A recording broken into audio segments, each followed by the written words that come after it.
Welcome to this lecture series on ethics. This is lecture number 10, and today we are going to see again a continuation of contractarianism, social contract theory, what we have seen in the previous lecture. So, we will briefly touch upon the political and moral aspects, because we have seen in the previous lecture that social contract theory is primarily proposed as a political theory by Hobbes.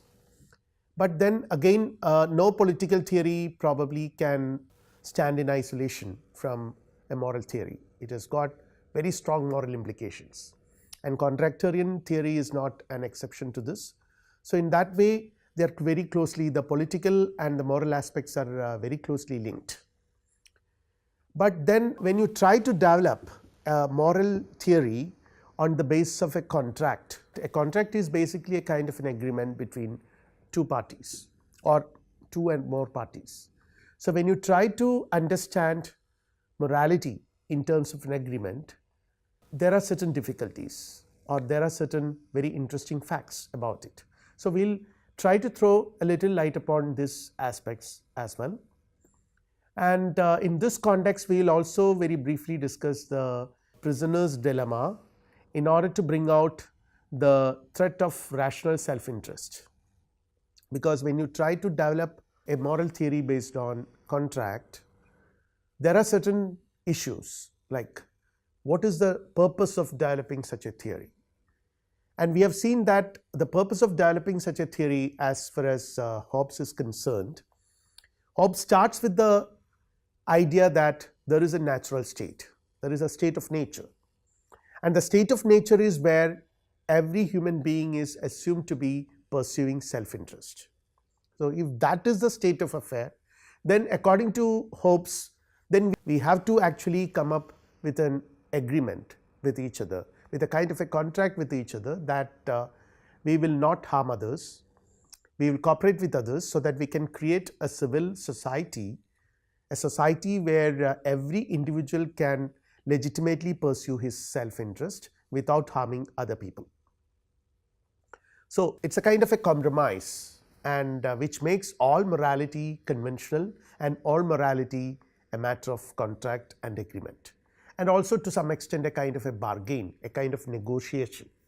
So, these are some of the aspects we have to keep in mind when we try to understand the basic aspects of contractarianism. And in conclusion, we will very briefly touch upon David Gauthier's morals by agreement, a position which he develops from the background of contractarianism. We will continue our discussion on contractarianism, not exclusively on this touching upon the aspect of contract or agreement, but rather the other moral theories or other moral theoretical frameworks which have originated or which were influenced by the very idea of contractarianism in moral theory. So, this is what we are going to do in today's lecture. So, let us see some of the political and moral implications or aspects of contractarianism. As far as the political aspect is concerned, we have seen that according to Hobbes and many others, the very idea of contract is something which legitimizes political authority. Otherwise, you cannot justify the very reason why there is an authority ascribed to a political head, whatever it is, whether it is a person, a king, or a parliament, or a group of people, whatever it is. There is no government possible, there is no state possible, there is no political entity possible without some power being ascribed to, attributed to some authority. Some authority should be recognized. So, this has to be legitimized, and this can be legitimized only on the basis of certain contract. So, that is why the conventional aspects dominate.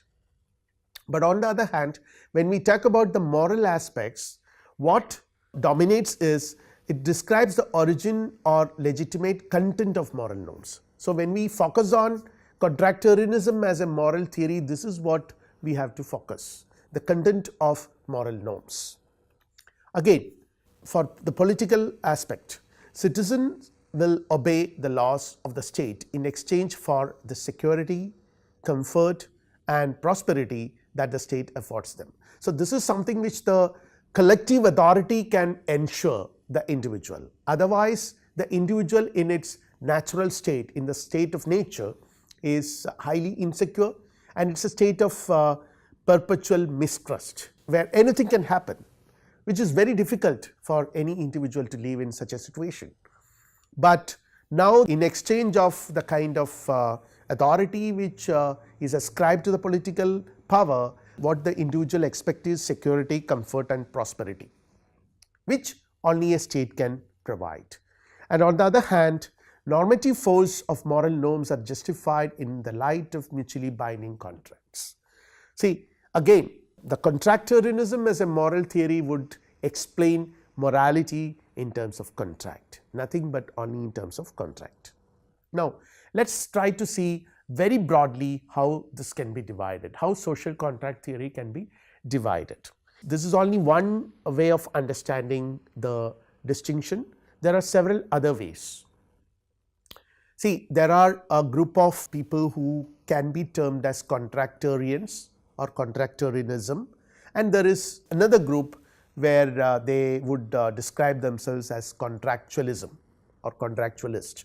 But of course, this is again a very conditional kind of descriptions, because for some ethicists there is hardly any difference between these two. Anyway, we are not going to the details of that, but what I mean by contractarianism here is humans are primarily self-interested. That is one of the fundamental assumptions of contractarianism, and this aspect of human nature, that the self-interest aspect of human nature, creates certain difficulties which actually demands the necessity of arriving at contracts and cooperation for mutual benefit. So, to maximize self-interest, we need to obey moral norms. We need to, it is not that human beings are simply self-interested, we also genuinely want to satisfy most of our self-interest, genuinely want to satisfy our desires. But how can we do that? We cannot do that without the help of other people, without the cooperation of other people. So, for this we need to have cooperation, we need to ensure cooperation, and this cooperation can be ensured only by devising moral norms. So, moral norms play a key role in ensuring cooperation from individuals individuals, and also a larger role in constituting a society, a civil society where this is ensured. There is comfort, there is prosperity, there is peace reasonably, all these things are ensured. And again, hence collective interest of the society is more important than the individual interest, the individual self-interest of people, of the citizen. And again, social contracts facilitate the society's interest will be ensured by the social contracts, the social contracts which works at various levels in a society. Now, when we come to contractualism, what dominates is the principle of respect for persons. Respecting person is at the central point. And of course, when we talk about respecting persons, who comes in our mind is the great German philosopher Immanuel Kant, 18th century German philosopher Immanuel Kant. It was Kant who asserted the value of respecting persons. We will be discussing Kant in detail in one of the subsequent lectures.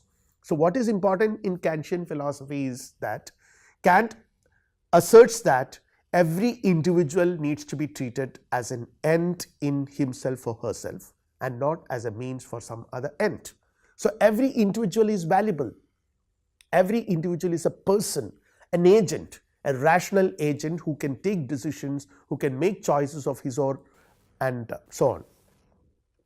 And these as Kantian roots, and then again rational justification of actions. Why do we choose to act in a certain way? That is very important for Kant or for any contractualist. They need to rationally explain why a certain course of action is preferred over certain other courses which are also available. Out of several alternatives, a particular course of action is being chosen. What is the criteria used? So, you need to basically justify to other people. So, here comes the importance of responsibility. You take responsibility of your action, you say that, or you would be able to justify in front of other people, why did you make such a choice? I did it because so and so, because these things or several factors. Again, commitment to justify by means of universal principles. This is another very interesting aspect of contractualism and also of Kantian philosophy, that there are a certain set of universal principles which would help you to justify everything. These universal principles or these universal laws upon which you can base your, or rather in the light of which you can justify your actions. So, you should be able to tell what principle led you to act in a certain way. What is the principle upon which you have based your action, based your decision? So, you would be able to tell others that, okay, this is the principle. So, whatever principle you apply, you should be able to universalize it. So, the principle of universalizability, which we will again discuss later with more details. Now, let us come back to contractual agreement and their relationship between moral principles. So, when you try to understand the very concept of agreement, broadly speaking, there could be two types of agreements. Say for instance, I can agree with another person that the distance from Chennai to Mumbai is certain kilometers, okay, or the temperature of Chennai today evening is say 27 degrees centigrade. This is something which I could probably agree with you, another person, and here the fact that the temperature of Chennai today evening is 27 degrees centigrade is a fact. It is true that both of us agree upon it, but at the same time, regardless of our agreement, it is a fact. So, A agree with B on C because it is a case, it is a fact, and it is unconditional. There is no condition why I should do so. I mean, I would not be telling you that if you do certain things, I would be agreeing with you on the temperature. No, I mean, regardless of all other factors, the temperature is 27 degrees centigrade, but of course, we both agree upon that. A and B agree that Venus is both the morning star and the evening star.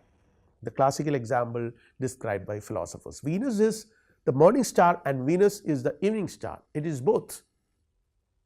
So, we both agree, A and B agree, but regardless of their agreement, it is the case. So, that is one kind of an agreement.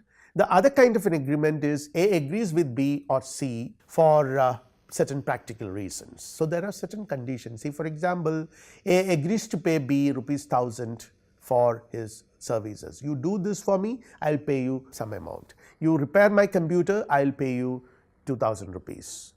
You go there, I will give you this. You do this, I will pay you that. All these are conditional kinds of an agreement. It is hypothetical to some extent. I will not be giving you unconditionally agreeing with you. I mean, the agreement is not unconditional. I am not saying that I am going to pay you 1000 rupees just like that, but I will do that if you satisfy certain other things, certain conditions. So, these are the two types of agreements, and moral agreements according to contractarianism belong more or less to the second category, that it is a kind of a contract. Moral agreement resembles the conditional agreement, hence morality is based on agreements, morality is based on contracts, morality is based on mutually devised agreements. So, what happens is that it is possible for people to negotiate the agreements, because not every agreement is very clearly spelt out. So, you may have to negotiate based on situation. So, as situations vary, there would be different arguments and counter arguments. People enter them to satisfy their interests. So, this is the point which we have to keep in mind. This is very important, because why should we enter into agreements with other people? We do that in order to satisfy our interest. We have certain interests, we have certain desires. So, we cannot do that, we cannot satisfy our desires and our self-interest without the cooperation and help of other people, and others' help and cooperation cannot be guaranteed unless we do certain services to them, unless we satisfy their interest. So, it is an agreement where I say I will satisfy your interest, you satisfy my interest, and we facilitate this. The agreement or contract is facilitated on the basis of a mutually agreed upon principle which is mutually beneficiary. So, this is how it functions. Moral agreements may be advantageous to everyone if complied universally. So, let us now scale it up. There are certain moral agreements. We live in a society based on the assumption that people would comply with certain agreements. Say for example, somebody else will not open my computer in my absence and try to see my private data, or take out my money without my permission, stealing, or any of that sort of a thing which would result in a kind of breach of privacy or whatever. So, I hope and I expect others would not do that. This is a very rational, legitimate expectation from my part, provided that I have agreed upon, I have entered into a kind of an agreement with others that I would also not do the same thing to others. So, I will not peep into your room if you do not do the same thing to me. So, this is a kind of an agreement. So, more or less in every aspect of life, it functions smoothly with the help of such agreements. We arrive at either explicitly or implicitly, written or unwritten, and in the case of moral agreements, most of them are implicit and unwritten. So, they may be advantageous to everyone if complied universally, which means that everyone has to comply to them, not that one party does it and the other party does not do it. If one party violates the agreement, then it ceases to be an agreement, then there is breach of trust, then morality cannot function smoothly, then society itself will have certain, encounter certain problems. No civil society can function in an environment of distrust or mistrust. Now, we have to say a little more about compliance to agreement, because this is not a very easy thing. Why should people comply? That is a question. Why should I be moral? Can be rephrased as why should I comply to an agreement? Morality is constituted of a set of social rules guiding human interactions. So, social contractarianism or contract theory would understand morality as something which is constituted of a set of social rules guiding human interactions, various human interactions at various levels for various purposes. Now, how can we justify such rules? That is the question. On what basis? And here compliance is always or often, if not always, it is often disadvantageous to the individual. So, it reminds me the famous sophist assertion that justice is a compromise, justice is a necessary evil. The sophist had argued that justice is the interest of the stronger according to them, but then their analysis is very interesting. The sophist would argue that to do injustice, to inflict upon injustice on others is always beneficial to the agent. Say for example, I take money from someone else's wallet without his permission. This is to do injustice to that person, but it is always beneficial for me. From my standpoint, from my perspective, it benefits me individually. But to suffer injustice is always painful, always evil, because if I lose my money and that somebody has taken it off without my permission, then it is always painful for me. So, to summarize, to do injustice is always beneficial, while to suffer injustice is painful. Humanity has recognized that, according to the sophist, that they cannot always do injustice to others and get away with that without suffering the pain of injustice. They have decided that they would have neither do injustice to others nor suffer by injustice, and the concept of justice evolves in such a context. So, this is what they say. Similarly, here they say that compliance to agreements, to the rules laid down, is often disadvantageous to the individual concerned, because his or her self interest has to suffer. And again, it is at the most only the second best option, not the best option, but only the second best option for the individual concerned. I benefit when others comply and others benefit when I comply with. So, this is quite interesting. When I become moral, when I agree to the rules and comply with them, I do not get any benefit. It is others who benefit out of it. When I benefit when others comply to the rules. So, when I am an agent, as a moral agent, when I function as a moral agent, I do not get any benefit, but others, and when others function as a moral agent, I benefit. So, this is what morality would be facilitating, which looks a little bit ironical, because what is my benefit for being moral?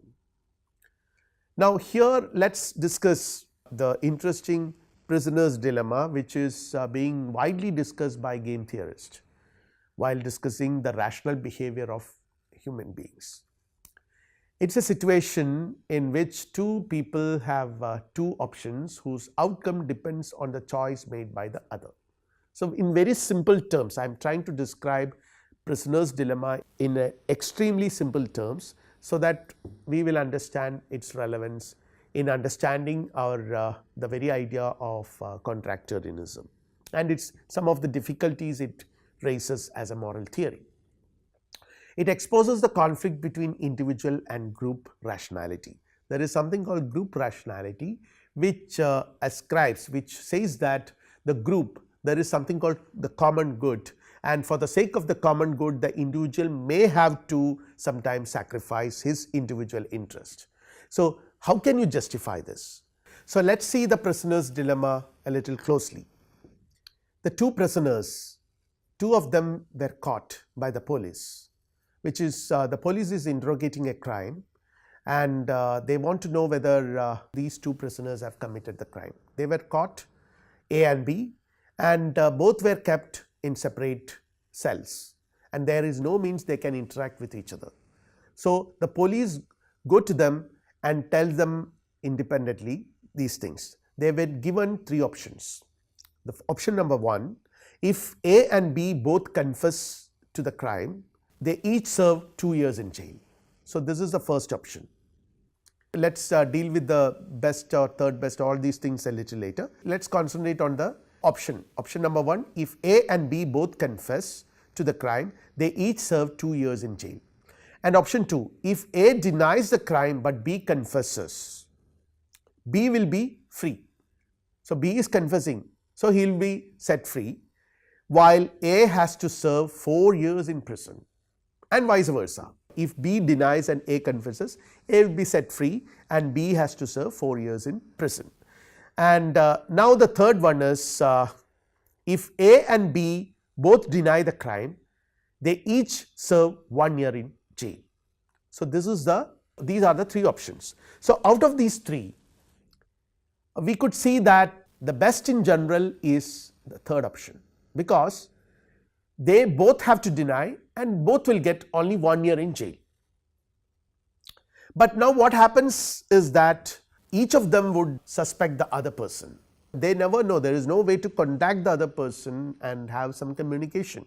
So, they have no choice, but they will start doubting the other person, the possibility that the other person might cheat them, each of them. So, they would go for probably the first one, which is the second best in general and third best for the individuals. So, ultimately what happens is that the best option is never realized in such a situation, but only the worst probably in general is realized, that both of them would get 2 years. They would have both got only 1 year, but both ultimately get 2 years, because each one of them suspect the other person, that other person might cheat them, because this is the possibility. If one denies and the other confesses, then there is a possibility that the one who confesses would be set free, and the one who denies would, if A denies the crime but B confesses, B will be free, while A has to serve 4 years in prison. So, this possibility, in order to avoid this possibility, both of them would confess. So, both confess and they both get 2 years in jail, but instead if both of them deny, the chance that if I deny then he confesses, he will set free and I will get 4 years, that is there, that suspicion is there. So, this process or this phenomenon is called rational self-interest. So, if both strive to their respective individual best, they in fact get third best. So, this is what happens. They both, if they strive for their individual best, that means they can go free, then they ultimately get the third best, which is they both will get 2 years in prison. If both forego the temptation to go for their individual best, they both will get second best, which is the common good, as it minimizes the total damage. Theoretically the best option, rationally the best option. But the chances of arriving at this, the chances of striking at this option will be very little because of rational self-interest. To achieve common good, they will have to cooperate with each other, and to cooperate with each other they will have to forego some of the temptation to go for their individual best and not to suspect the other person. So, these things are very important for the sake of arriving at the common good, but this will never happen, or rather the possibility of the chances of this happening is very low. So, that means pursuing individual interest may result in evading or not getting the common good. And what is the best option? To cooperate is the best option. To cooperate with other people is rationally the best option. So, what we can learn from this is that rational choice, if at all there is one called rational choice, it is to cooperate with each other. Resist the temptation of pursuing rational self-interest, and each resisting the temptation of pursuing what is the best for each of them and cooperating with the other is probably the best rational choice in this situation. But rational self-interest will prevent each individual from doing this. Each prisoner's best bet is to betray the other, and if they do that, regardless of the other's decision, betraying him offers the best chance of receiving the least amount of punishment. So, naturally people might go for that, but if both betray each other, they end up with the worst option. I mean, from a general perspective, that instead of getting 1 year, they get 2 years. Rationally, they are expected to agree for the best, provided both do so, which is uncertain. So, this uncertainty is because self-interest dominates. Under such circumstances, rational self-interest may dominate and defeat the very possibility of arriving at a rational choice. And it is in this context we will conclude our discussion with a very brief look upon David Gauthier's morals by agreement. He offers a very unique perspective in the contractarian framework. There are certain other philosophers also, we will mention about them later. What he says is that he is trying to devise a contractarian approach that grounds morality on rationality. And here what he basically argues is that from a rational perspective, each individual can gain through cooperation with each other and by negotiating their interest. In prisoner's dilemma, the best individual outcomes can be had by those who cheat on the agreement while the other keep their part of the bargain, and each can expect to be cheated by the other, but to continue acting in accordance of the agreement, people gain trust and cooperation. So, that is very important. People have to gain cooperation and people have to gain the trust of other people. And in a contract, each party is trying to negotiate the moral rules that will allow them to realize optimal utility. So, that is what happens. If you try to understand morality purely in terms of a contract, what logically and rationally, what guides the very fact, the very possibility of having a contract is that both the parties or all the parties who enter into a contract would try to attain the optimal best, the optimal best. But if each individual tries to maximize his utility, his self-interest, then the outcome is suboptimal, not the optimal but suboptimal. at least one alternative would benefit everyone. So, this is the principle, and morality needs to be seen as an object of universal rational bargain. So, this is what basically he argues, and participants agree to constrain and to act on a principle that would yield optimally. No alternative would benefit everyone. So, something which would benefit everyone is that which we have to look for. From a contractarian perspective, this is what morality aims at doing. And now we will conclude our discussion on contract theory and this context for the time being. We will take it up later also whenever there is a need to mention about it when we discuss other theoretical framework. We will definitely have to go back to contract theory because it is such an influential theory, highly influential in modern age, particularly because it is relevant in modern age, which is decided in terms of economic relationships and other things. Most of our agreements which we are talking about in today's world are defined in terms of economic relationships. So, naturally the idea of contract theory and morality getting ingrained into contract theory is very important and relevant. But the idea of morality as a contract is sometimes problematic, because traditionally when we try to understand morality, we do not usually associate morality with a contract.